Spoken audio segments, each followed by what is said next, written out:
Thank you, Peter. Well, New Zealand's leading banks are now turning to so-called covered bonds as a way of raising new funding. Covered bonds are banned in Australia. Well, joining me now is interest.co.nz's Bernard Hickey to tell us more about what these are. Good morning, Bernard. Good morning. Covered bonds. Give us what's different about these than other bonds. Well, essentially, they attach the revenue streams from mortgages, package them up, and then sell them off to investors.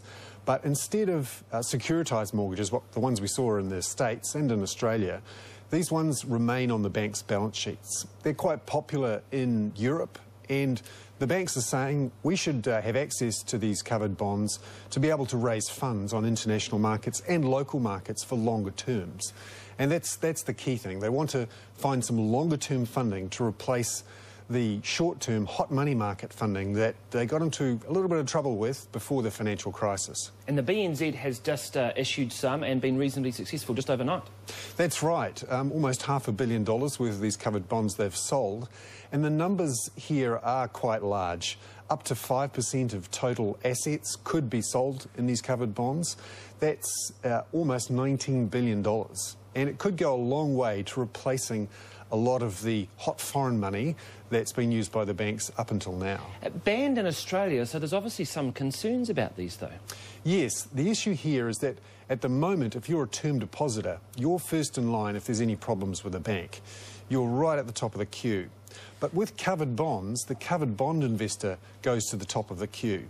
They're the ones who have the first ranking under this new arrangement. And that's why they're banned in Australia. The theory is that term depositors will realise that they've been shunted down the queue, and that's a bit dangerous for confidence. Now, the Reserve Bank has said it's okay here, there's a limit, it only goes up to 5%, and the advantages would outweigh the disadvantages. For example, the banks will be able to replace some of their short-term funding with long-term funding, and that's good.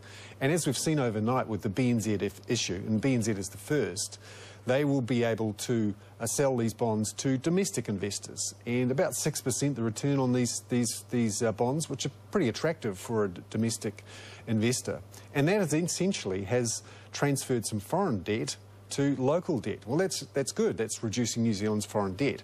But the risk is that the banks essentially replace some of their short-term funding with long-term debt funding, or even worse, decide that it's cheaper to go overseas with these covered bonds than to raise money from mums and dads in term deposits.